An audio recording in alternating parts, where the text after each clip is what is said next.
Dear friends, I hope like that कि आप सब लोग अच्छे होंगे। डियर फ्रेंड्स, आज हम लोग चर्चा करने वाले हैं विलियम शेक्सपियर के बारे में। आपको पता होगा विलियम शेक्सपियर अपने जीवन में वाकई, और आपको ये सच्चाई हम बता रहे हैं, अपने जीवन में बहुत परेशानी का सामना किया है। और हर एक साल अब सोचिए कि किसी व्यक्ति के जीवन में अगर उसके फैमिली के हर एक मेंबर हर एक साल गुजरते चले जाए, पास्ट अवे होते चले जाए, तो कितनी मुश्किल हो सकती है और उनके जीवन में कितना बड़ा पहाड़ गिर सकता है। और इतनी बड़ी समस्या के बावजूद, इसके बावजूद वो अपने आप को कंट्रोल किया, वो अपने आप को बनाए रखा और अपने आप को शिक्षा से जोड़ के रखा, जिसका कारण ये, अब उसका परिणाम आप ये देखेंगे कि विलियम शेक्सपियर अपने जीवन में 154 सॉनेट्स लिखे और 37 प्लेज लिखे और a number of short stories भी लिखे और लॉन्ग नैरेटिव पोएम्स भी लिखे। तो डियर स्टूडेंट्स एंड फ्रेंड्स, ये क्या है कि मुश्किल हर एक व्यक्ति के जीवन में आती है, आपके भी जीवन में आती है, मेरे भी जीवन में आती है। ये डियर फ्रेंड्स, इस पे एक पंक्ति मुझे याद आती है, मुश्किलें दिलों के इरादे आजमाती है, आंखों पर से स्वप्न के पर्दे हटाती है। मुश्किलें दिलों के इरादे आजमाती है, आंखों पर से स्वप्न के पर्दे हटाती है। मत हार, आगे बढ़ ओ मुसाफिर, मुश्किलें ही तो इंसान को जीना सिखाती है। तो आज जो हम ये पंक्ति बोले हैं, शेक्सपियर बस ठीक ऐसा ही काम किया अपने जीवन में।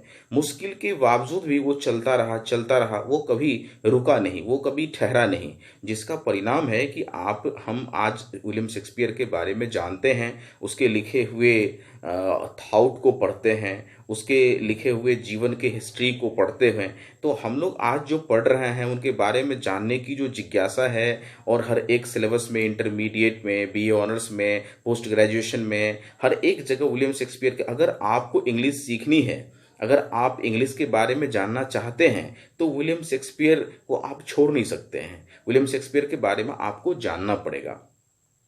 अब यहाँ पे देखिए, मुश्किल इसके जीवन में आया, लेकिन मुश्किल को सामना करते हुए अपने जीवन में आगे बढ़ा, तो वो फिर आज हम लोगों के सामने है, पूरे दुनिया के सामने है। और लिविंग रिकॉर्ड जो उनकी है वो डूम्सडे तक रहेगी। जब तक कि इस दुनिया का प्रलय काल नहीं आएगा, तब तक ये चलता ही रहेगा। और जो हमारे कमिंग जनरेशन है, पोस्टेरिटी है, वो भी विलियम शेक्सपियर के बारे में पढ़ते रहेंगे। तो अब हम लोग आते हैं आज बहुत इम्पोर्टेंट और एकदम छोटा सा थीम, जो आई होप लाइक दैट कि आपको पूरा समझ में आ जाएगा। इस वीडियो को आप लास्ट तक देखेंगे, और बड़ा वीडियो नहीं है, छोटा ही वीडियो है, लेकिन आपको ओथेलो आप सुने होंगे, ये एक प्ले है विलियम शेक्सपियर का लिखा हुआ।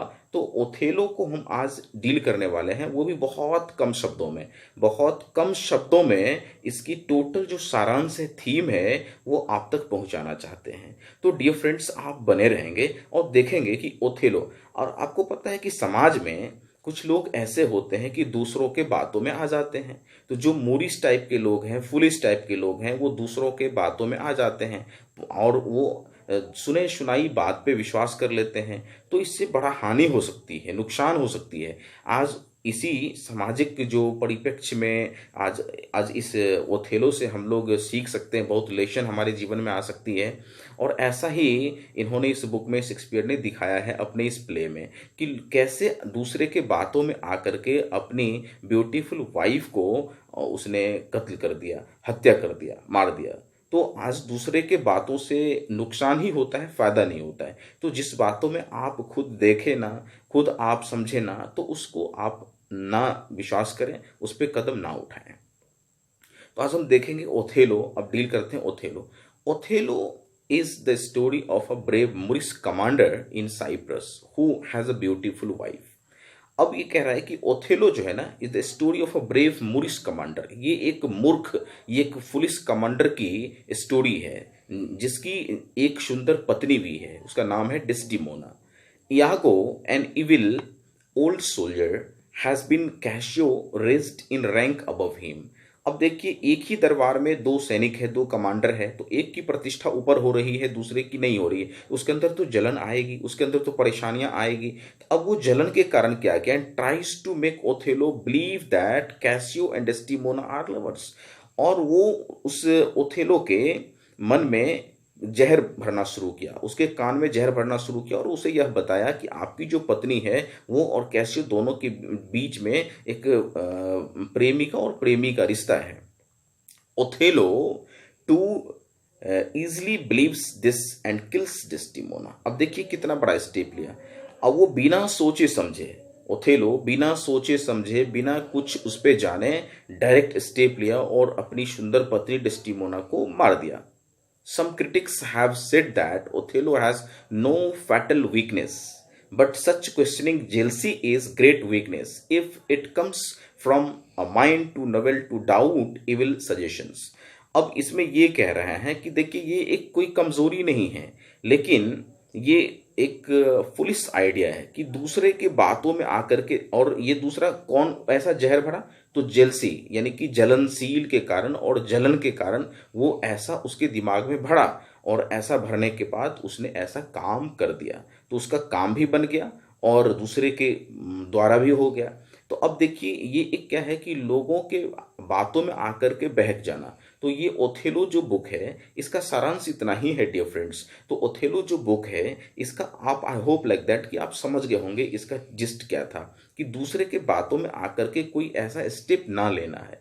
अगर ऐसा होता है तो फिर आप बर्बाद हो जाएंगे, आपका परिवार बिछड़ जाएगा, टूट जाएगा। तो इसके बाद भी एक पंक्ति याद आती है कि फूलों का कोई अपना घर बार नहीं होता, फूलों का कोई अपना घर बार नहीं होता, खुशबू का कोई परिवार नहीं होता, कागज और पानी की कितनी भी हो पक्की दोस्ती, इससे दरिया पार नहीं होता। तो डियर फ्रेंड्स, इससे दरिया पार नहीं होता है, दूसरे के बातों में आकर के आप दरिया पार नहीं कर सकते हैं। आप जब तक किसी चीज़ को, जब